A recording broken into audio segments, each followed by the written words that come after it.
लंबी से अखोई टेक्नौपल चांदेल कक्चिंग थौबाल सिगी चेंग चिंगना एफसीआई गोदाउन लेबनीना लंबी यामना फत्रे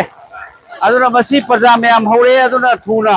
सेमननबगीदमगनी ngasi स्पोर्ट टाइ कोई इंस्पेक्शन तौरिजे लंबी थिंगबदी थिंगबिरनु थुना सेमननबा डिस्ट्रिक्ट अथॉरिटी पीडब्ल्यूडी की ऑफिशियल सिंग यावरगा लंबी येंजिले लंबी दी थिंगबिरनु आइदना आइना लेकाई की क्लब अमसुंग माइरा पाइबी सिंगदा अपील तौजरी अखोई मेदाम डीसी नजो अदगी अखोई एमएलए नजो अथुब मतम सेंबी अखोई प्रजा मयाम थागचरी